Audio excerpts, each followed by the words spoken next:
Sorry. Hey everyone, welcome back to the podcast today. I'm with Dorothy Hummel, and she came across my radar, about a year or so ago now? Probably about a year or so.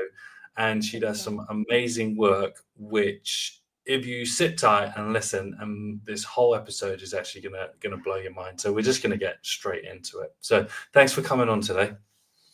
And thank you for having me. Look forward to it. That's good. That's good. So right now you're in Copenhagen. You spent a year living in Spain. We were discussing that before, but I'm not too keen on backstories. The listeners know that. It's like, let's just get into the conversation, and usually the backstories reveal. So we'll just start with the big question in the room. What do you do? And it is actually a big question because I'm always trying to compress it as much as I can, but it is really comprehensive when you think about how much I put together. So basically, I'm a human performance coach, but I work in the intersection of the brain, if you can call it that, which means the brain, performance, biology, behavior. I combine all these things based on neurogenetics. So that means the genetic information from the brain, but also the full physical information from the genetics as well. Sorry. Because as I also want to share later is that the whole thing is combined. You cannot separate the brain from the body. So to understand the full personal nutrition need, which is based on the functional nutritional need, specifically personalized, based on information. It's data-based, it's science-based. So to actually differentiate it from what we know from sports psychology and mental trainers, in this case, I'm using completely data because it's faster, it's more efficient, and we don't have to have all the guesswork. Yeah, it's so good, because when you think about a lot of performance, it's very guesswork driven, isn't it? Yeah. Big stumbling blocks in performance training, as it were, is that it's the constant chase for the transfer of training to understand like what works, and lots of practitioners don't even actually measure the efficacy of their interventions. No, They exactly. expect the numbers to change on a bar or a sprint time to decrease without actually understanding the global cost of that or the context of that. So when we think about not separating the brain from the body, how do you start communicating that to athletes, and when they start talking to you about, oh well, maybe we can do some work, what do you do, how can you make me better, how does that conversation look? If I should put it in a very simple explanation, it would be the same as, because it relates a little bit to your part of the training. Let's say that you were training your athletes to run faster, which you do, and they were still just jumping on one leg. And that would get them, probably because you have an expertise, it would get them so far. But if you then all of a sudden they realize they actually had two legs to run on, would they then run faster? Most likely. And it's the same thing I always try to explain to the athletes, is that if you only focus on the physical part, it will only take you this far, which is why we look at this marginal gains that everybody's obsessed about in sport. So we look at the marginal gains because we only have marginal gains to accomplish. Since we're all looking at the same somehow, it's all based on physical. But what most people, they either neglect or they ignore or not being focused enough about is understanding that the brain is the main operator on every physical output. So, I mean, you couldn't even run fast, you couldn't even walk, talk, or have any kind of behavior if you didn't involve the brain. So if people understand that there's layers to the brain, then that means, for me at least, because I feel like that in sport, every time you mention anything about mental sport psychology, it's just like a fluffy thing. They don't really know how it works, or is it problem, is it reactive? But actually, when we think about it, and especially from my approach, is always to understand that before we even get into the understanding of the mind and the mental part of it, there's actually a whole brain. There's a neurochemistry that needs to be tapped into. There's biology, biochemistry, and then there's the genetic and the environment. So I don't even factor the psychological part in before I clean up in everything, because that is related and connected to the physical body. So that's when I try to tell the athletes is that if you want to like push through the limitation or the barrier for anybody to excel in their sport, because everybody always wants to reach the next level. But if you don't factor in the understanding of the power of the brain, you will still be fighting with that one margin that everybody else is fighting about. Yeah, there's so much in that, and the thing that just jumped straight to my mind there is the saying or the statement that we have to stimulate the central nervous system to get progress. And like with sprinting, you have to sprint above 90% to stimulate the CNS, which is a really flawed paradigm, I believe, because of all the things that you've just spoke about. Because the brain doesn't receive maximal input very well. It doesn't respond well to maximal outputs. And when you're there, you're say you're speaking, you're having that conversation, you have to think about like our mouth can only produce 5 key sounds, to which then we're trying to verbalize all the things that we think are going on with the therapeutic side of it. That's what psychology they think. But then there's all the processes that are going on before all of that happens that create all the antecedents that create the motivations, which then create the perceived problems and the distress signals. So when so coaches may be listening to this thinking, I'm interested, but what's the process? What's the plan of attack? What are some of the big rocks that we can move? Well, for 99%, I would always say, let's start with the data. Let's understand the individual, because it's always super, super essential to understand that we're born with a certain blueprint. And if you don't know what that is about, you're just fumbling a little bit blindly on concepts or theories, and then see if it works. Hopefully it works. And for 50% it might, but what about the rest? So to begin with, I would always say, let's do a testing. Let's see how your genetic profile looks, because even our behavior is genetically wired. So that means if we understand that to begin with, it's easier to customize what the individual have of limitations, first of all, but also where do they have a potential that we can dig out of this. So that would be the first way. But also to understand them when we talk about all these things that most people probably have already heard about: motivation. Yeah, we need dopamine for that. But can you also have produced too much dopamine? And what effect does that have on the physical performance? It's massive, if you ask me. It's massive output this has to not know if you're an athlete.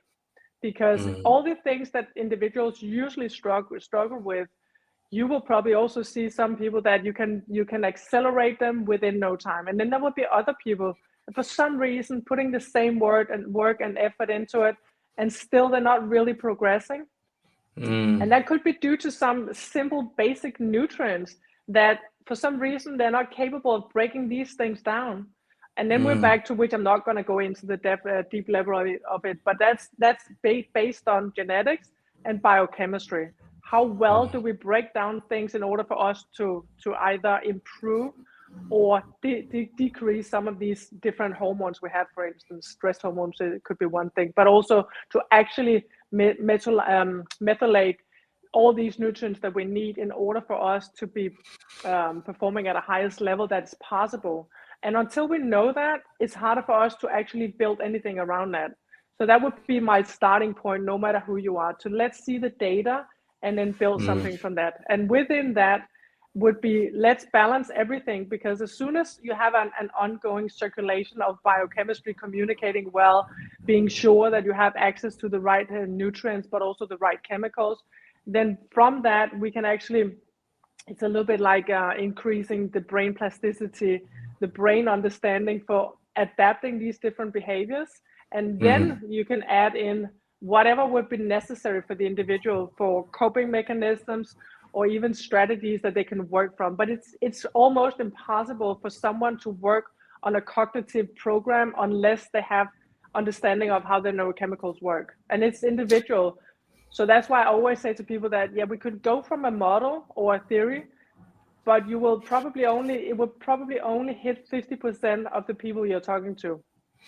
Yeah, that's amazing. In some of the original training texts, you would have like non-responders, slow responders, or fast responders to a certain training stimulus. And I mean, at that time, I don't think genetic testing was too readily available to get that information. So you're advised to understand, and again, this is just testing output data, that, well, if the needle, if we're doing an intervention, the needle's not moving, then something needs to change. Exactly. And the hand cell stress adaptation, supercompensation and the alarm, whatever, I can't remember, I've studied it for too long, but so I can't remember what it's called off the top of my head right now. Tells you the day I've had. That feels. But so again, I'm just thinking, like, stream of consciousness here, that we are, as practitioners, guessing about guessing.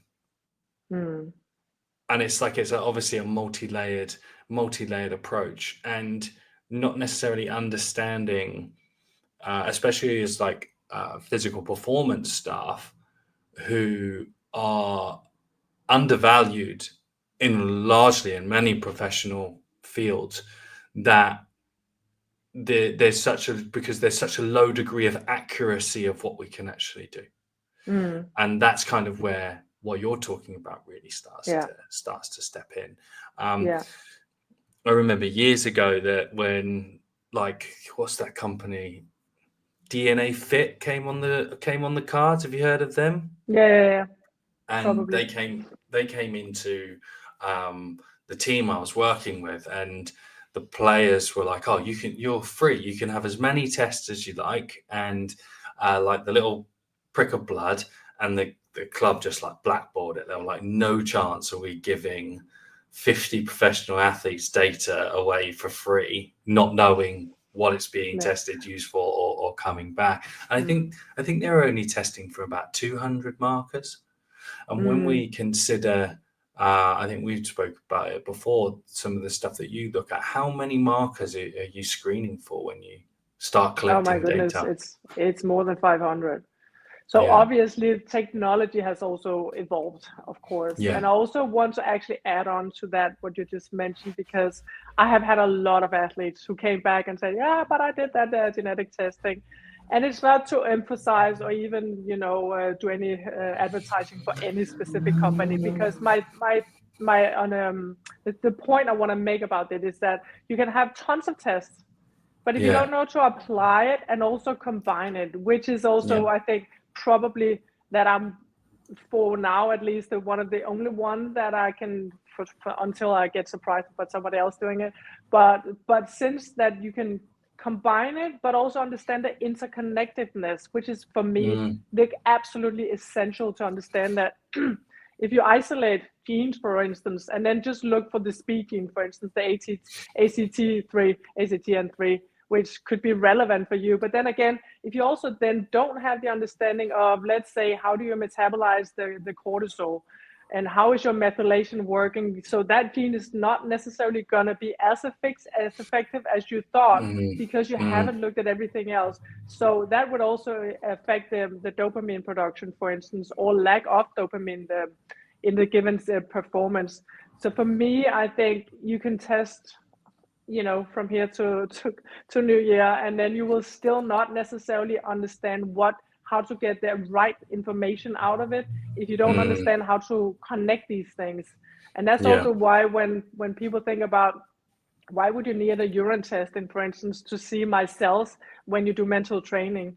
And I'm always saying that if I don't have that information, I don't know how to trigger your neurochemicals in the right way, but also what is actually blocking you for having this right amount of chemicals that we want to have on a given performance, because that's usually what are creating all these mental errors that we all hear all the time in the media when seasons are going on and they come back in press conference, and then they always mention the thing about they had so many mental errors, or they didn't have momentum, or they didn't have it that specific day. But what they're actually saying, probably without knowing, is that these individuals, they didn't actually have the right amount in the right situation, those chemicals, because those chemicals is what drives you. That's what make you tick in the given moment. But if you don't have access to it because of a food intolerance or a bad methylation or whatever that might be, then obviously that will create the mental errors that could cause a complete loss for a full team.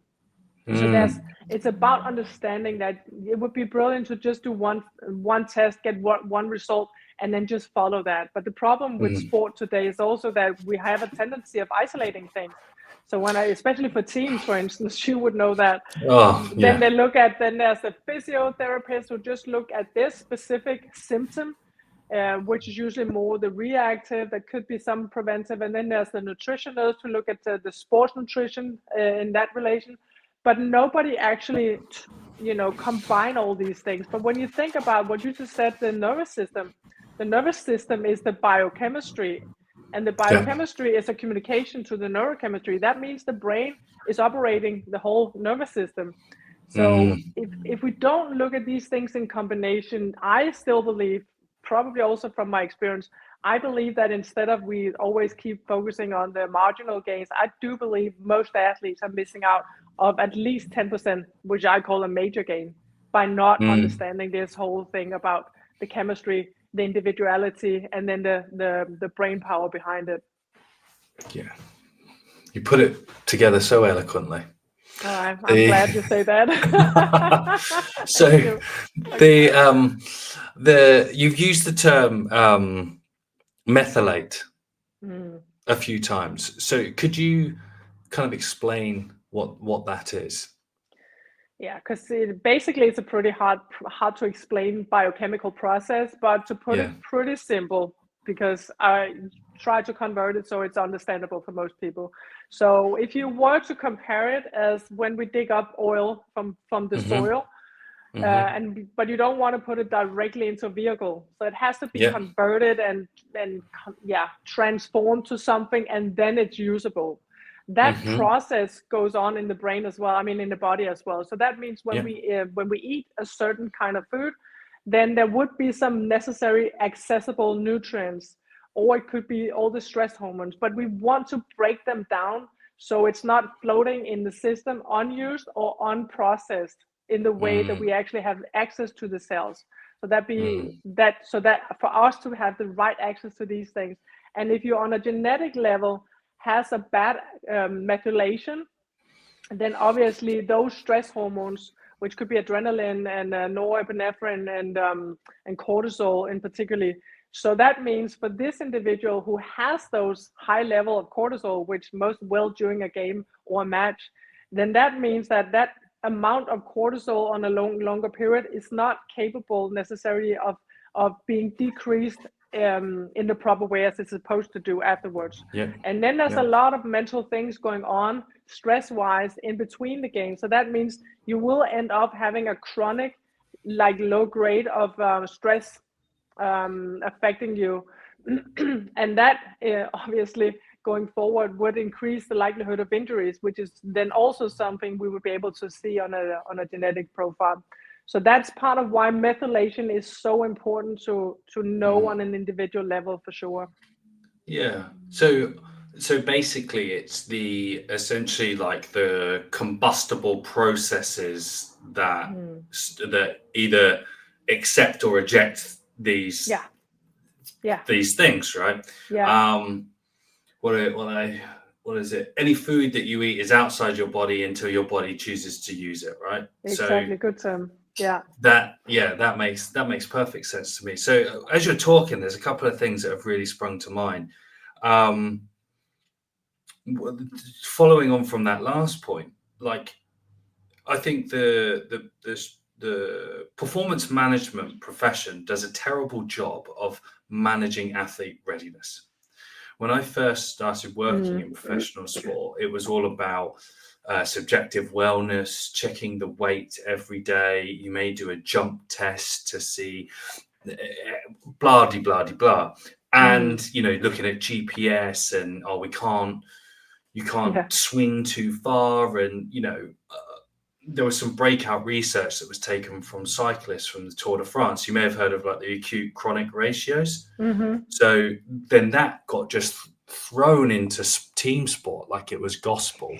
And it was kind of like, well, that makes no fucking sense, because it's illogical to apply that. Like a lot of the work that I do with my speed stuff and team sports, it's a holistically understanding like the interconnected relationship between putting one foot in front of the other and scoring points. It's not running to score, right? So, Exactly.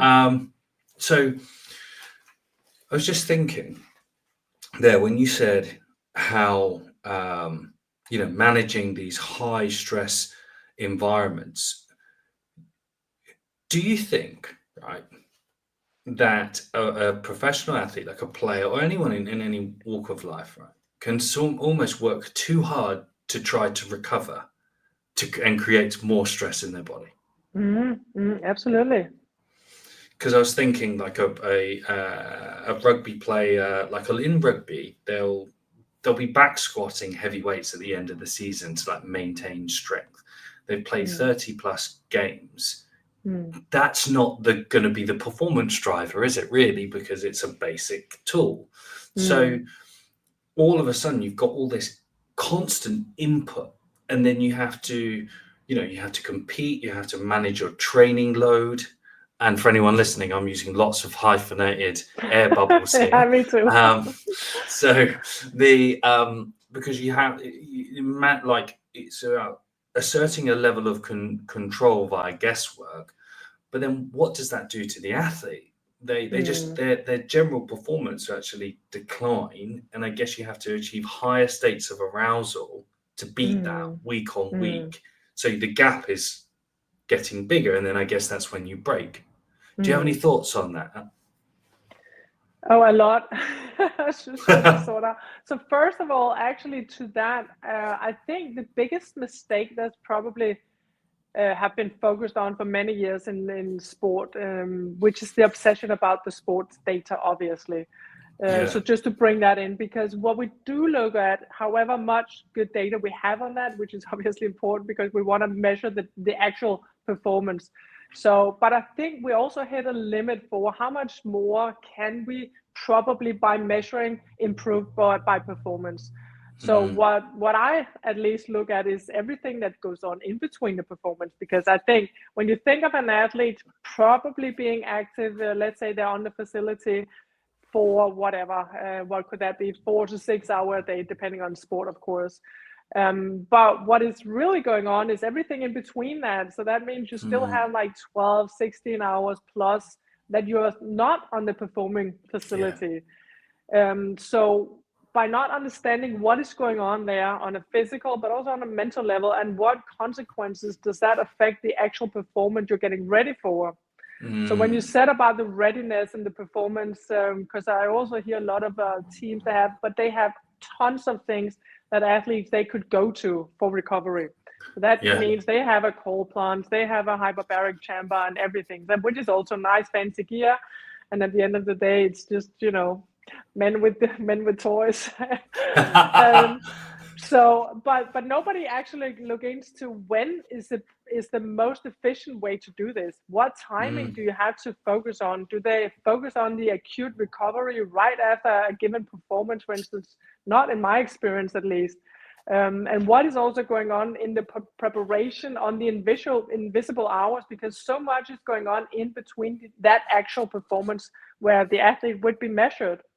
And that's why I feel like there's a huge gap not being looked into when you think about what you could accomplish by how do we actually level up the athletes. And it's very rare that it's more on the pitch, actually. Because I don't know if that actually answered anything of what you said, but that was... It does. It really does. I think there is an excessive use of cold therapy. Obviously it's very trendy right now because someone put a paddling pool in everyone's back garden that they can get in.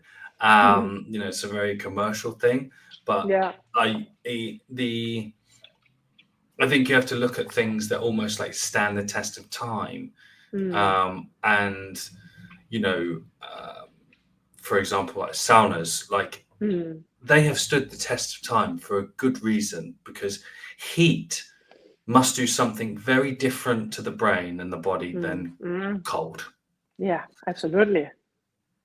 I go in a sauna. I train in the morning, and I go in it probably 3 or 4 times a week for about half an hour. I feel really good for it. I feel Yeah. calm Yeah, exactly. and loose, and I think that I don't get that from cold.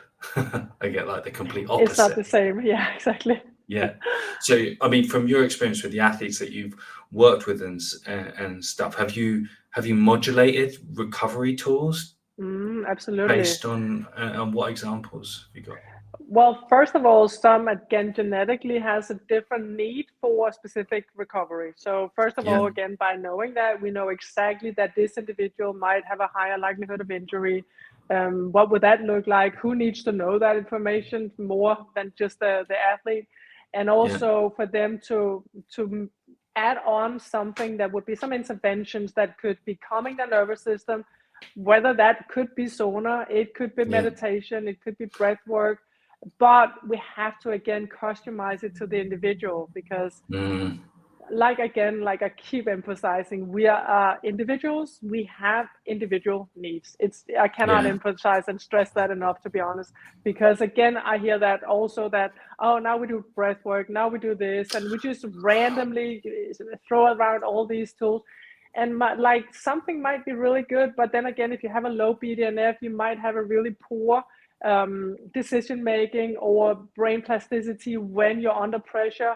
So that means that individual might need something a little slightly different right before the game and not necessarily between the matches. So it's always super important. But obviously something like cold plunges and saunas. But then again, instead of thinking that the more the merrier, then obviously it's also important to say, so if you want to have the cold in because you might have a high sensitivity to inflammation, it's good to do it. But maybe because of something else in terms of your cortisol, it's not the ideal for this individual. So I certainly do those things. And also when during the day would you normally go to do that? Maybe we should flip that around, because it might affect your bad sleep, for instance, because the sleep quality, instead of just having a certain amount of hours, again, just a random recommendation. And again, when we talk about sleep as a recovery tool, because it's most people are pretty much aware about it, but I'm also a little bit like, again, we're back to the guesswork, because unless I actually know my individual circadian rhythm, and how well do I respond, methylate, how well do I break down my stress hormones, what else do I need to factor in terms of working around my sleep as well. So for me, there's so many things that we need to put together before we just have random recipes we play around with, because then again, we're just back to the guesswork. We're just trying something out, and then unless we actually evaluate very specifically and very detailed, we never end up having the right result anyway. It's just going to be a random trying out things. And there's nothing wrong with trying things out. The question is always what I ask my athletes: how much time do you have in your professional career to just gamble around with things? Usually not a lot. And that's why I say, the more we know, the more specific and precise we can be, and the less goofing around you have. So that means you have a better increase of your performance on a precise plan, instead of just trial and error all the time. And I know, like, it's a really good point that I know some of the athletes that you work with, there are literally millions of dollars at stake as well. There is a lot of money, life-changing money for generations. Absolutely. And that's such an important point. When you talked about sleep there, I used an Aura ring for a good couple of years, and I'm typically your early riser. I I think what's really fascinating is that it told me everything I knew about myself anyway. And so early riser, I'm more creative and productive in the morning. I like to train about mid-morning. I don't really do that now because I have to train before I go to work. But and then like the afternoon time, I'm very different. It's when I can start really winding down. And it was really interesting just to observe my own insight to the point of which it became so predictable, I stopped wearing it because I didn't need it. And HRV is so variable anyway. You're like, oh, how have I not got like a 90? And you won't go out and have a few drinks, and then you have you get an 11, and you're just like, well, of course it's 11. I feel like crap. Like exactly. And it's quite interesting. Like, you know, the difference when you've slept too much. And I literally had it yesterday. I was like, I woke up at 5 and then closed my eyes, and then it was 7:30, and I was like, oh my God, that was too much. Like, so chemically I was just out of whack. And so with sleep, because it's really affordable,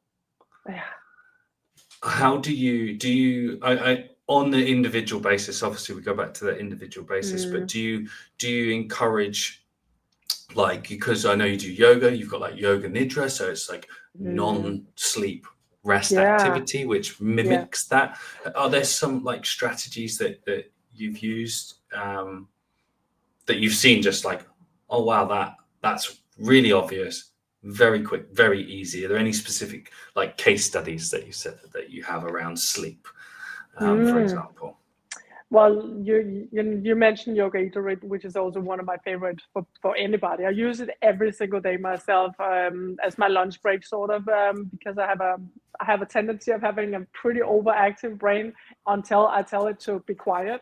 So for me, that works really well. And for anybody that I recommend it for, like taking a break, you can have 10 minutes, you can 20 minutes, you can have an hour. But the understanding is obviously you don't sleep, you just have a near sleep deep rest. So it's really efficient. But also people that has a little bit of difficulty for winding down before they sleep. So let's say they have a late practice, late game, for instance, and they're just too wired with adrenaline, which could be a big problem for a lot of athletes. Usually they have the yoga nidra as a go-to as well. But it could also be breath work, depending on how you do the breath work. Because again, I know it's also an intervention that's very used with a lot, but it's also because it's very efficient. But there's so many variants of how you do the breath work. So again, we're back to understanding. So when do I do what kind? So breath work could be used during a match. It could be done in the morning as an uplifting thing for getting more brain clarity, but also getting all your chemicals wiring before something that is important. But for those that has some need, let's say they have a difficulty sleeping, for instance, could be breath work even during sleep. So let's say, I mean, again, I bring myself up because I have, I'm always challenged a little bit with my sleep. So I'm trying everything that is possible. Again, we could also come back to, it could be some specific supplements the individual might need, which could be part of the brain to help them calm down. But if it's nothing to do with testing or supplements or anything, it could be understanding that breath work. Let's say you wake up during the night and you can't fall asleep, then the breath work where you actually have, let's say 3-4 seconds inhale, and then you just have a longer exhale. It could be twice as much, like 4 inhale, but always the double as long out. So let's make 8 seconds exhale. So every time you exhale, you're always calming the nervous system, and you can really do it until you fall asleep. It's really efficient as well. And then you're also more capable of calming down the brain, calming down the nervous system. And by that, you should usually be able to get faster into a deep sleep again. So that's usually something that a lot of people are very happy with. Yeah, no, I like that. That's actually something that I'm very similar to you. I have quite an overactive brain, and wake up in the middle of the night thinking about all this stuff that you probably shouldn't be thinking about, like even like what food I'm having for dinner and all that. And exactly. and It's like really ridiculous stuff. It's like I don't even need to think about these things now. Yes, yeah, Yeah. and I guess having that level of self-awareness is such a win. Like just Mm, generating that awareness, and remember, you know, you work with some athletes, and they're like, I'm just allergic to load, and it's because like in mm, rugby, if you or mm, these contact sports, I know you've got a lot of experience with American football and stuff. mm-hmm, It's if you survive, then or you're not robust enough for the game, which is completely mm, flawed, because mm, how can you expect all different body types, all different shapes and sizes, contractile profiles to survive the same game mm, in the same way? So mm, it's not whether you're good enough or not. It's, as you say, it's if the prescription is right, mm, and how you're managed. And I think the type of, you know, a lot of the information that we have are baked into our natural tendencies. mm, And you know, the work that you do, which I really love, is being able to then support that and mm, give real scientific rationale behind it. And so this mm, is, you know, you're not like, think of the you know, the athlete that's had multiple hamstring injuries. That's not mm, because you're fragile. That's not, you know, they're internally baked into someone. It's like, oh, I'm injury mm, prone, I'm going to lose a contract. No, it's not. It's because this is not working with this, and then we mm. can build the recipe to Yeah. solve that. And Yeah. it leads me into a really interesting point that I wanted to raise with you today. Like right now, in a lot of field sports, we are in an ACL epidemic. Yeah. One of the coaches that I work with, he's in Gaelic sport. He's fast tracking to rehab 100 ACLs in a 12-month period. Oh God. Yeah, and God. and we're in a hamstring epidemic as well. Yeah. Yeah.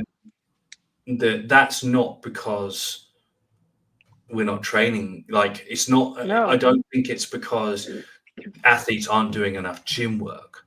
Mm-hmm. I would really like to hear your thoughts around these bad injuries and sprint related injuries, and Mm. what that, you know, what your thoughts are from your professional opinion. It's very interesting that you actually brought that up because I'm sorry, I'm just trying to have my phone straight because it needs to charge. It's So, all right. so it's very interesting. Obviously, I need to emphasize also so people don't mess me up with. I have no expertise as a trainer or as a physiologist, just to make that clear. So I'm not trying to Neither pretend do I'm an I. expert. I've been No, lying for that's good. years. So It's I'm just okay. not trying to pretend I'm an expert on fields I'm not. However, Yeah. I do have a lot of athletes when they come see me and they're like, I just don't get it. I get injured all the time. It's been 18 months. I still have this ACL or whatever. Or it could be like, you know, whatever. But anything that's related to somehow it seems like there's a chronic inflammation. That's so weird. I'm doing the quote Yeah. unquote as well, just Yeah. if people don't Yeah. know. And and not because I have like a magic drug or anything. It's more that, okay, but let's look at your biochemistry because I know medical doctors, physiotherapists, or whoever they are in related to on the staff, nobody is looking at why is this. I'm always curious about, let's ask another question, not the what, but the why. Yeah. Why is it that this individual keeps having these injuries? That, I mean, like you said, the training, probably with a good, hopefully, support on that. They get the treatments and they get all these great expertise. And why on earth are they so injured all the time? Mm. And for most of the people, in at least my expertise and who I have helped, as soon as we fix that biochemistry, which is like there's an ongoing inflammation all the time. It's like there's a fire, you just keep feeding it all the time. And as soon as you Mm. remove that, then obviously the muscles are better to adapt and to recover and to work normally. Mm. So for me, it's not really rocket science. It's just about understanding that you need to understand what this individual is made of. And if there's something about that chronic, or it sounds chronic because it's probably been there for a long time, but why is it you keep having it? You're not supposed to be chronic. And as soon as we understand that, we customize the lifestyle, the nutrition, the supplements, the mental part that also affects the inflammation.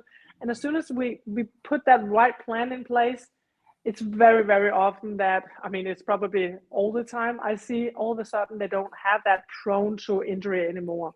They might have it, but that means you might need to train with the physio or the personal trainer. Knowing this, I have a tendency of maybe having a weak tendons in my joint, in my elbow, for instance. Okay, that's your weak point. How would you normally train that as a proactive preparedness? And that's, again, instead of being reactive about when things show up, what do you need to focus on as the individual you are? And that's how I would look at it. For me, it's not really that complicated. I'm afraid to say. It's just about understanding what you're made of. And as soon as you know what you're made of, you can have that proactive plan instead of waiting for things to occur. I think you're spot on there, and there's so many of the things that, like the deep qualitative measures that are required can't be done in tell me out of 5 how well you slept, how sore you are, what's your mood. And I mean, I did that every day, and the players wouldn't. They'll just tell you the numbers that made sense on the day. You know, it's and it was kind of like I got to the point where I was like filling it in for them, and just because it didn't matter. And it's very Western culture is really and sport. They're one in the same, where Western medicine is very symptom driven. And it has to be, active all the time. And sport culture is like that. There's almost like a preparation out of fear all the time. It's proactive in the wrong ways. And I strongly believe that lots of professional athletes train too much, and lots of amateur athletes train too much because they don't balance the cycles of rest and recovery. But they will actively try to recover to then beat the wave of fatigue, rather than just saying, well, instead of 8 practices in 9 days, well, let's do 8 practices in 16 days and get a better result. But that's the fear-based approach. And I've got one question that's just popped into my head just before we wrap up. Now, obviously, there's as science is progressing, and I'm really interested in your thoughts and like how like pharmaceuticals are progressing and becoming more widely accepted. What's your opinion on the use of peptides and synthetics in the performance space from a brain chemistry point of view, the work that you do? Because I know the writing's on the wall, because you're now seeing peptides going in face creams and stuff like that. So, and you can buy peptides from Amazon. It's a strange. Well, the writing's on the wall for it to be very mainstream, probably a lot quicker than we understand. So, what are your thoughts on that? Well, unfortunately, I'm not yet an expert on peptides. It's actually really funny you mentioned this, because I have a meeting with a peptide company I might be doing something with which I have next week. So I'm not yet an expert enough to actually to give you the right comment on that. However, obviously, it's part of the cell. So we do know, at least as a nutritionist perspective, I do know something about peptide. And there's no doubt that peptides could do a lot for us. I do also know in some sports it's not allowed. I just don't know how you can actually measure it. So I think there's a lot of questions still to be asked about it. I mean, I do favor them for sure, and I would probably also start using them or recommend them myself. But again, like anything else, I don't recommend anything unless I'm completely skilled at it and have enough knowledge, which I'm hopefully going to get. But I do believe that's going to be something that we will probably look much more into when we think about our everything, which I also hope for, because that's my whole message about this, is that we have to be better at preparing ourselves. We have to be better at factoring in the whole human being. And that Yeah. whole human being needs recovery, like you said, mentally, but also physically. And could we do something else than just be lying on the sofa? Is there something we need to be feeding the cells with, the brain with, everything? So again, when we think of peptides, or at least when I think of peptides, it's just probably more precise nutrients, if we can call it a little bit like that, categorize it a little bit. They're more precise, so you tell them where to go, if it's skin or if it's ligament or something. But I do think that's going to be something hopefully being used much more. Amazing. That's awesome. Yeah. So Dorothy, Yeah. for people who want to find, we've got part 2, part 3. There's a few more of these coming. So this is an amazing conversation. So thank you. But for Absolutely. people who want to sort of seek you out, see what you're doing, where's the best place to do that? Well, I have my Dorothy Hummel, my website, and actually, which I would imagine you'd be more interested in sport, on that specific sports section on my website. You go to ubique-1.dk. That's everything about sport. And then ideally, of course, reach out, send me an email on dorothyhummel@me.com. So I should be easy to find. Yeah, And I would look forward to it. Yeah, I'll put that in the links. Do you have a newsletter? Do you do an email newsletter? Do you do like a weekly newsletter? Pinching my my conscience. I don't really have I'm actually building right now on a lot of things, to be honest. I might as well just be honest about this. My marketing has really been flawed. So I'm working on building my podcast. I'm building on doing some videos as well to inform people more about this approach, because I really feel like that's a huge gap that sport really needs to understand much more about. So I'm in the process. Let's just put it that way. Well, you should do a newsletter. I'd subscribe. I'd like weekly tips from Dorothy on how to soothe my cells. There you go. Yeah, okay. So that was a good reminder to me to make sure to build that again. I will, That's Sam, brilliant. for sure. Thank you very much. Thank you so much for having me.